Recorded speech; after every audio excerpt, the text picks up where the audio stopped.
Mom, I got the acceptance letter, I said, waving the envelope. Full tuition covered, well, almost. The fund should cover the rest.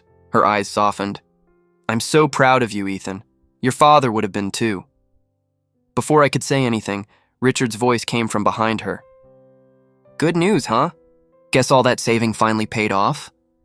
Yeah, I replied cautiously. I'll head to the bank tomorrow to start the transfer. Richard smiled. Too wide, too casual. About that, maybe you should hold off for a few days. Some things came up. What kind of things? I asked, frowning. He shrugged, reaching for his coffee. Just some adjustments. You know how banks are. Mom shot him a look. Richard, don't start. I glanced between them. What's going on? She hesitated. Ethan, maybe you should talk to Richard about the account. A cold knot formed in my chest. What about it? Richard sighed dramatically. Look, kid, don't overreact. I had to borrow from the fund for something urgent. Borrow? I repeated, my voice cracking. Borrow from my college fund? It's not the end of the world, he said, waving a hand. You'll make it back. You're young, smart. It's just money. I felt my pulse hammering. You took it without asking? How much? He avoided my eyes. All of it. For a moment, I thought I misheard. You drained the whole account? Calm down, he snapped. I needed it for an investment. It'll double soon. You'll thank me later. Mom stepped between us. Richard, tell him the truth. He slammed his mug down. Fine, I used it to pay off some debts, all right? You think I wanted to? My voice came out in a whisper. You gambled it away, didn't you? He didn't answer. That silence hit harder than any confession. I laughed bitterly. So that's it. Years of saving, every birthday check, every dollar I worked for, you blew it all? Watch your tone, he barked. I kept a roof over your head. Don't act like you did this alone. Don't twist this, I shouted. That was my future. My chance to leave this place. Mom's voice trembled. Richard, how could you? He trusted you. He turned on her. Oh, don't start, Lynn. You knew things were tight. You're not innocent in this either. She backed away, tears welling up. I didn't know you'd touch his money. I stared at them, her guilt, his arrogance, and felt something inside me snap. You always said you'd treat me like your own son. Guess that was a lie too, Richard smirked. You'll get over it. College isn't everything. Maybe this will teach you something about life. Yeah, I said quietly, fists clenched. It taught me never to trust you again. He rolled his eyes. Don't be dramatic. You think the world owes you something just because you worked hard? Grow up, Mom grabbed my arm. Ethan, please, not now. I looked at her, then at him. He stole from me, Mom. From your son. I know, she whispered. But yelling won't fix it. Richard stood up, towering over me. You're not going to stand here and disrespect me in my house. Your house? I said, laughing bitterly. You used my money to pay your bills. Technically, I paid for this roof. His face reddened. You're lucky I don't throw you out. Go ahead, I said. I've got nothing left here anyway. Mom reached out. Ethan, don't leave like this. I have to, I said, voice shaking. If I stay, I'll hate both of you, Richard scoffed. Good luck out there, kid. You'll come crawling back when you realize life's not fair. I stopped at the door. You're right, it's not fair. But someday you'll understand what you took from me. He laughed. Yeah? What's that? My trust. The door slammed behind me, but his mocking voice still echoed in my head. I walked until my legs burned. The night was cold and every step felt heavier. I wanted to scream, to hit something, but all I could do was keep moving. By the time I reached the park, my anger had turned to silence. I sat on a bench staring at the empty sky, whispering to no one, You took everything, Richard, but I swear you won't break me. The words lingered in the dark, a promise I didn't yet know how to keep, but one I'd never forget. Man, you look like you haven't slept in days, Marcus said, sliding into the booth across from me. You still thinking about the fund? I nodded, staring at my untouched coffee. Thinking about it? I'm living it. I can't even apply for classes now. Everything's gone. He leaned forward. You talked to your mom? She said she's sorry things turned out this way, that's all. I laughed bitterly. Like that helps me pay for college, Marcus frowned. And Richard? I haven't seen him since that night. Probably busy losing someone else's money. Ethan, he said softly, you can't just sit in this pit. You gotta move. Move where? Into another dead-end job? I'm already doing 3, he raised a brow. 3? Yeah, I muttered. Stocking shelves at night, washing cars in the morning, and delivering groceries in between. My hands feel like sandpaper, Marcus exhaled. That's brutal. But it's something. At least you're fighting. I'm surviving, I corrected. Fighting would mean I'm winning. He looked me straight in the eye.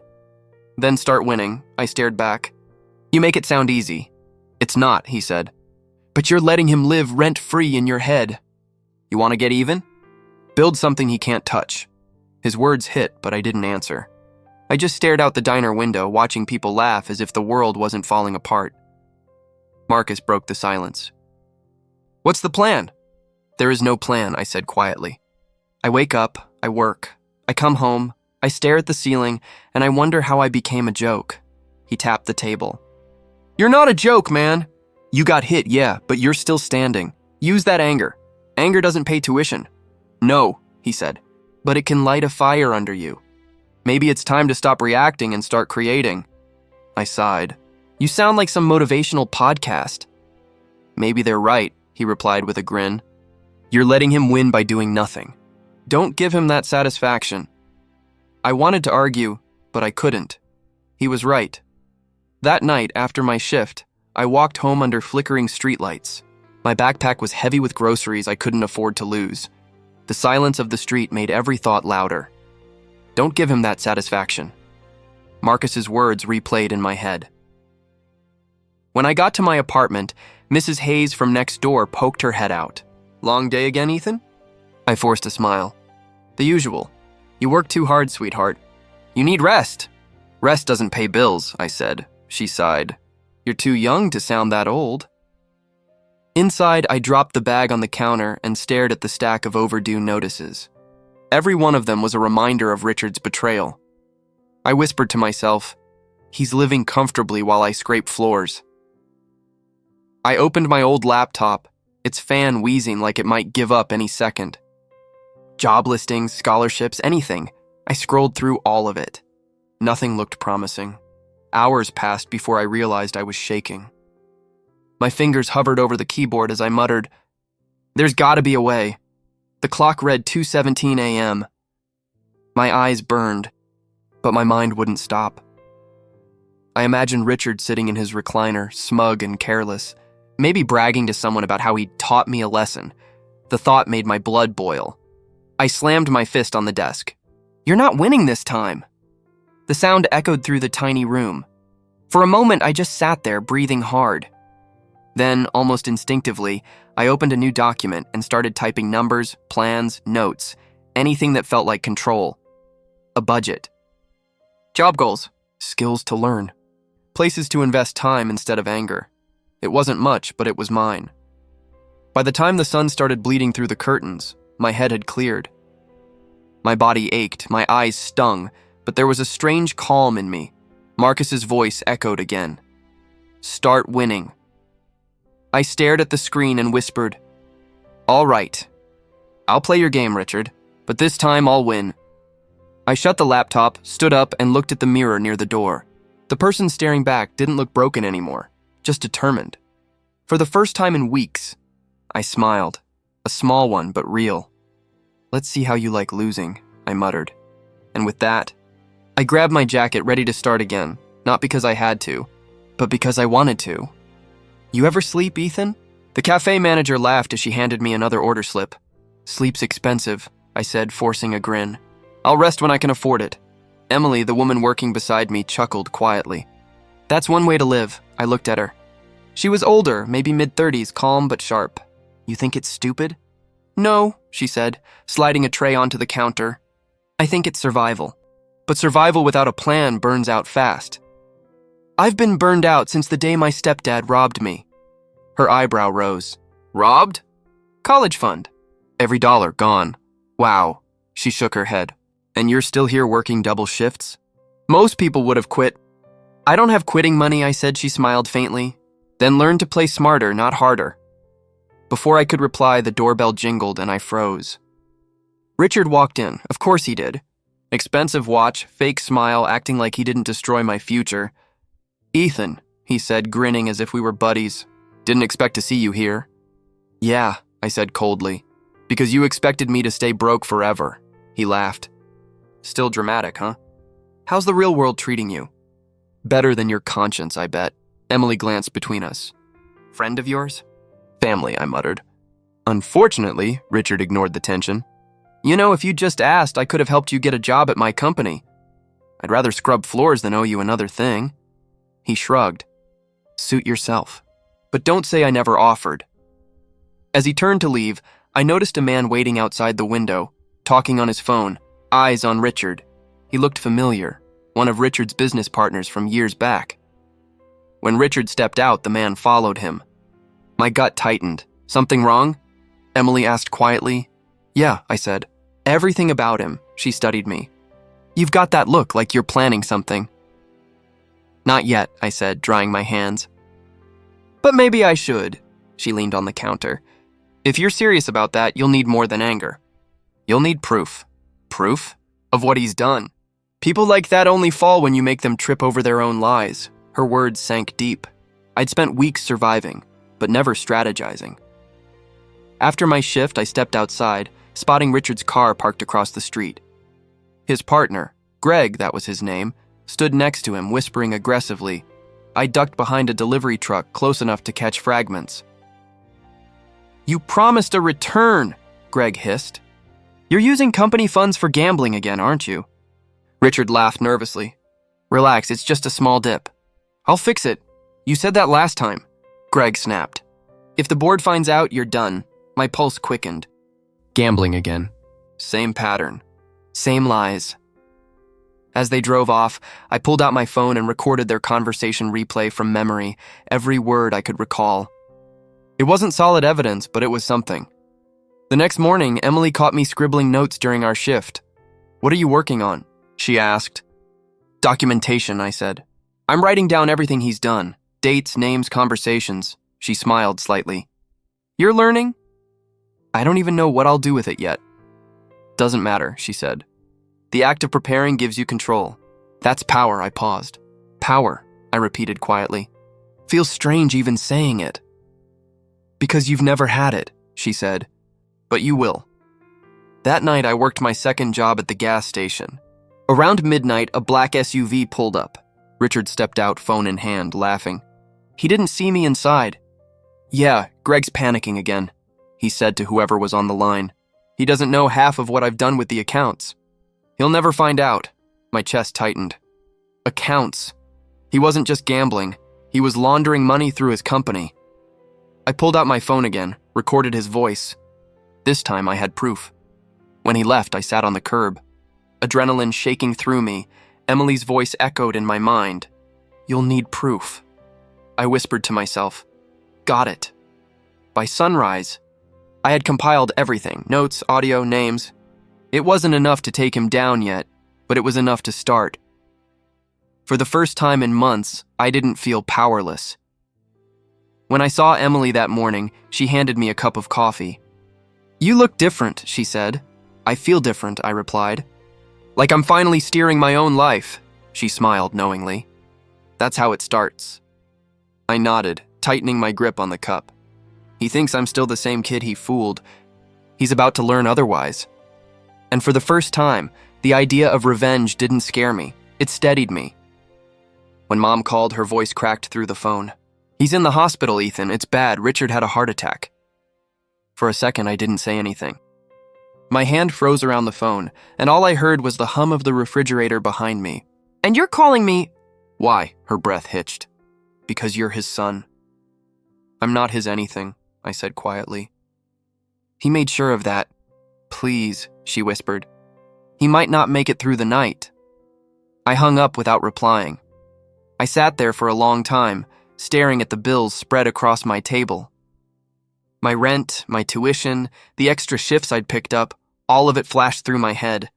The man who stole my future was lying in a hospital bed, and now I was supposed to care? Still, something inside me stirred. It wasn't pity. It was curiosity. Maybe even power. I found myself walking into the hospital that night. The smell of disinfectant hit hard like punishment. The nurse at the counter looked up. Name? Ethan. Ethan Miller. She nodded and flipped through a clipboard. Room 212, family only. I'm family enough, I muttered. When I entered the room, Mom was sitting beside him. Richard's face was pale, tubes running from his arms. He looked smaller, weaker, nothing like the arrogant man who'd once smirked while stealing from me. Mom stood up. You came. I guess I did, I said. Didn't think I'd ever see him like this. She gave a soft, tired smile. Neither did I. Richard's eyes flickered open. You're here, he rasped. Didn't expect that. Neither did I shot back. He tried to laugh, but it came out as a cough. So you're the responsible one now. Must feel good. It feels like irony, I said. You take everything from me, and now I'm the one standing here while you can barely breathe. Don't flatter yourself, he said weakly. This isn't your victory. Life just evened the odds. Mom cut in. Richard, stop. He's trying— No, Mom, I interrupted. Let him talk. He always had a lot to say when I couldn't fight back. Richard turned his head slightly, his voice thin but sharp. You still think the world owes you something? Grow up, Ethan. It's survival. Then maybe I'm finally learning from the best, I said. He smiled faintly. Good. You'll need it. The monitor beeped steadily, marking time neither of us could get back. Mom whispered, They said the surgery isn't covered by insurance. The hospital needs a deposit by tomorrow morning. I looked at her. How much? She hesitated. 20,000, I almost laughed. Of course. Even dying, he finds a way to drain someone's account. Please, she begged. He's still your— No, he's your mistake, I snapped. But— I exhaled slowly. I'll pay it. Her eyes widened. You will? Yes, I said. But not because he deserves it. Because I do, she frowned. What do you mean? I'm done letting him define what kind of man I am. I'll handle this, but after that, he's out of my life for good. Richard's eyes opened slightly. You're paying? Don't thank me, I said coldly. Consider it an investment. One day, you'll understand what it feels like to owe someone everything. He gave a weak chuckle. Still think you're better than me? No, I said softly. Just smarter now. Mom tried to hold back tears. Ethan, this isn't who you are. Maybe it is, I said. Or maybe this is who I've become. That night, I couldn't sleep. I sat in the dark, staring at the hospital receipt in my hand. My chest burned. Not with guilt, but with clarity. Why did you do it? Marcus asked when I told him the next morning. Because I needed to, I replied. I needed to see him powerless. I needed to make the choice he never gave me. Marcus shook his head. You're playing a dangerous game, man. I'm not playing, I said. I'm learning, he sighed. So what now? I looked out the window, watching the morning light cut through the clouds. Now, I start taking control. Every debt, every lie, he'll pay for it one way or another. For the first time, I didn't feel like the kid he broke. I felt like the man who'd rebuild from the ashes he left behind. And maybe, just maybe, this was where the real story began. $20,000, Marcus muttered, shaking his head as he scrolled through my phone. You really paid his bills? I told you I would, I said, leaning back in the chair. It wasn't charity, it was leverage, he frowned. Leverage for what? For control, I replied. He's weak now, Marcus. Physically, financially, morally. That makes him predictable. Emily smirked from across the cafe table. So you're finally learning how the world works. Power isn't about emotion, it's about timing. Exactly, I said. And right now, his timing couldn't be worse. She tapped her tablet, showing me a list of transactions. You were right. His company's on the verge of collapse. Bad investments, unpaid loans, and one silent partner ready to pull out. I scanned the numbers, my pulse steady. So he gambled away my college fund and then his business too. Poetic, Emily said. Want to make your move? I nodded. Quietly. Later that afternoon, I found myself standing outside Richard's office. It used to intimidate me. The glass walls, the scent of leather and arrogance. Now it just felt hollow. He looked up when I walked in.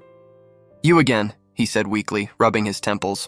I thought you were done playing hero. Heroes save people, I said. I'm not here to save you, he sighed. Then what do you want? To talk business. That got his attention. Business? Your company's failing, I said bluntly. Investors are losing faith. But I know a few people who might be willing to help. He gave a humorless laugh. And why would you help me? Because, I said, it benefits me too. He eyed me suspiciously. You've changed. I had to, I said. You taught me that survival doesn't come from trust. It comes from being smarter. He leaned forward. You think you can outsmart me? I don't need to think, I said. I already am.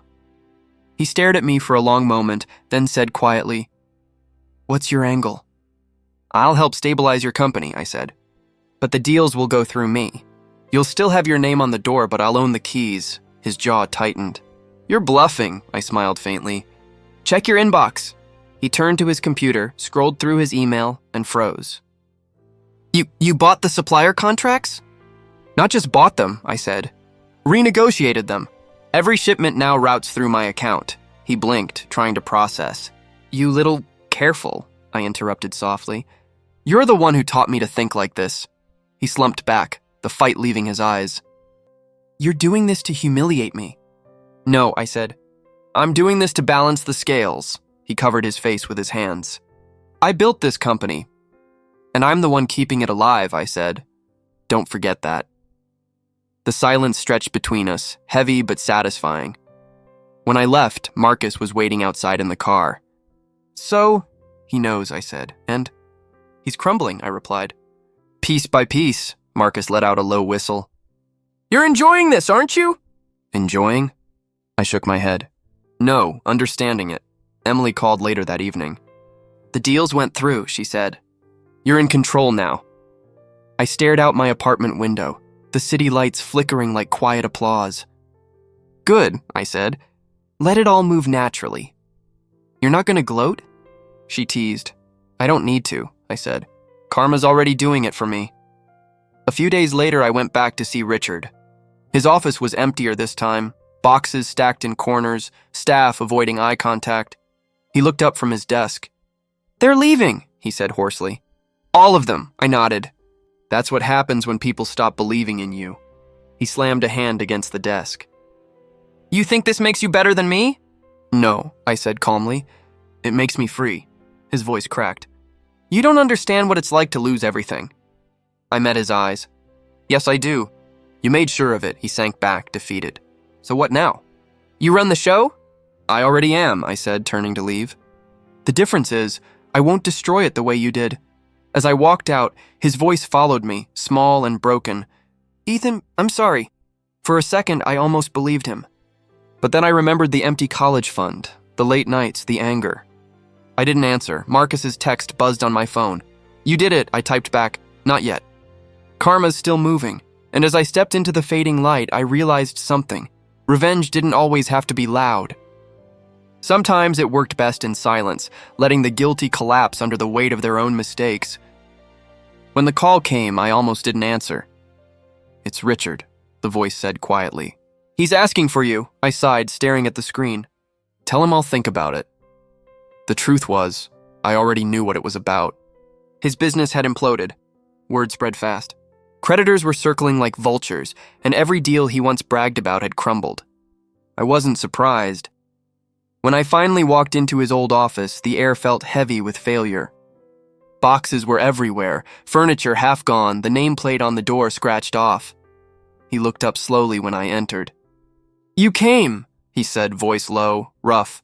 I had time, I replied, crossing my arms. What do you need? He tried to smile, but it collapsed halfway. Everything's falling apart. The investors pulled out. The bank froze my accounts. They're taking the house next. I stayed silent. He swallowed hard. You warned me, didn't you? I didn't warn you, I said calmly. I watched, he flinched. You sound just like me.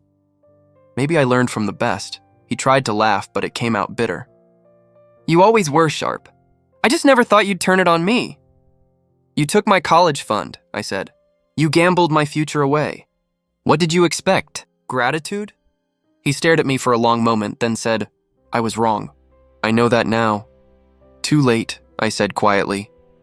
He leaned forward, trembling slightly. You don't understand what it's like losing everything you built. I understand perfectly, I said, because I already lived it. You just never cared when it was me. His eyes glistened. I wasn't a good stepfather. No, I said. You were a lesson. He looked down.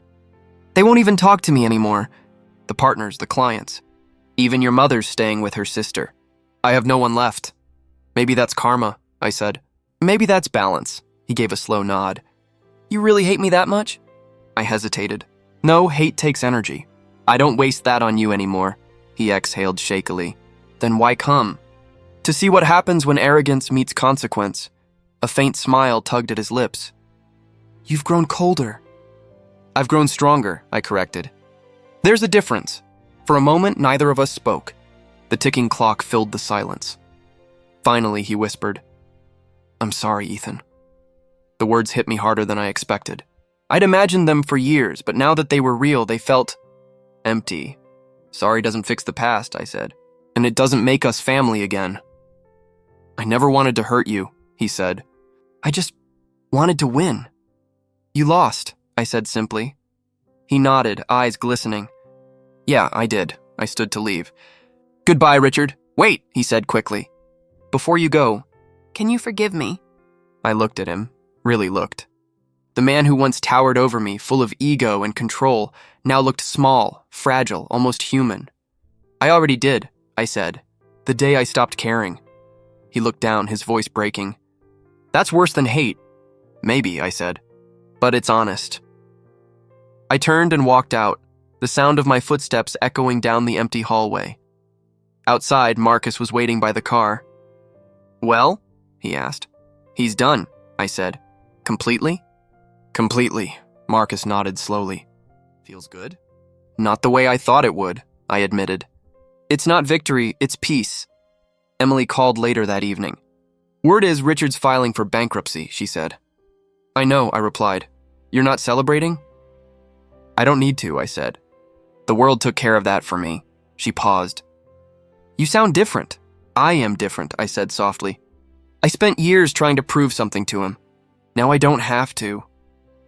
I stepped out onto my balcony, the night air cool against my skin. The city lights stretched endlessly ahead, unforgiving, beautiful, alive.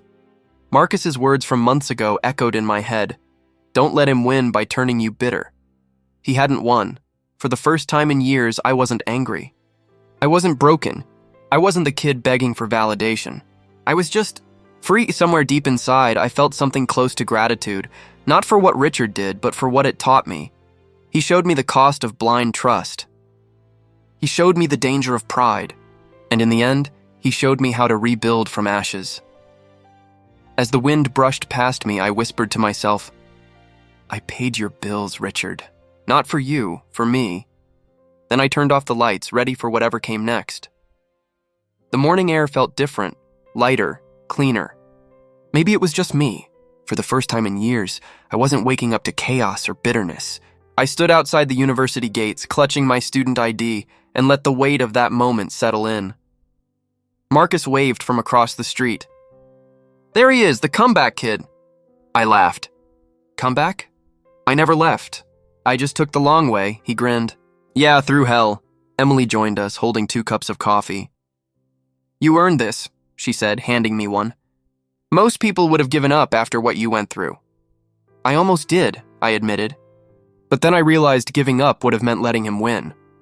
Marcus nudged my shoulder. And now?